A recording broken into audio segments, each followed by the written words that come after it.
பிள்ளைக்கு பாதிப்பு ஏற்படுமோ என்ற கவலை ஏக்கமும் உள்ளத்துல. வெளியில போகையில ஏதாவது உறவு கூட இருப்பவர்கள் இப்பொழுது கூட இருக்க முடியாது. இந்த சிந்தனை நடப்பதனால காவலுக்கு நாங்களே இருக்க முடியாது அப்படிங்கிற ஒரு கவலை ஏக்கம் உள்ளத்துல. அதை மாத்தி அமைத்து தரணும். அதனால அவனுடைய சிந்தனை செயலும் நமக்கு இடம் இருக்குதான்னு நானும் போய் பார்த்தேன். அப்படி எதுவும் கிடையாது. வீண செலவத்தால பொருளாதார வலிவால ஆள் பருவத்தால அவை ஜெயிப்போம் என்று நினைக்கிறேன். அப்படி ஒருபோதும் நடக்காது. புரியுதா? அதை மாத்தி அமைத்து கொடுத்துறேன்.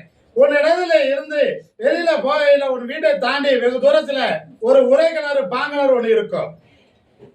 புரியுதா? இருக்கா? அதே போல காடுகள என் தங்கை மாரி ஆலயம் ஒண்ணு இருக்கும். முன்னாடி போற வழியில ஒரு விநாயகர் ஆலயம் இருக்கும். இருக்கா? விநாயகர் ஆலயம் போற வழியில முன்னாடி இருக்கு. வீட்டை தாண்டி வெகு தூரத்துல காடுக்குள்ள ஒரு மாரியம்மன் ஆலயம் இருக்கும். இருக்குல்ல?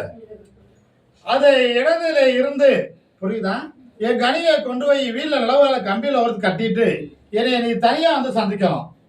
புரியுதா? அப்பொழுது நான் பேசுறேன். அவனுக்கு நான் முடிவு வெட்டுறேன். நீ இருக்கும் இடத்துல சிந்தனைக்கு அவன் இனிமேல் வரமாட்டேன். அதை நான் ஒதுக்கி கொடுத்துறேன். அதை தனியா என்னை சந்திக்கல நான் பேசுறேன். புரியுதா? அப்போது அமைத்து தருகிறேன். ஜெயித்து கொடுக்கிற கலங்க வேண்டாம். வேற என்ன வேணும்?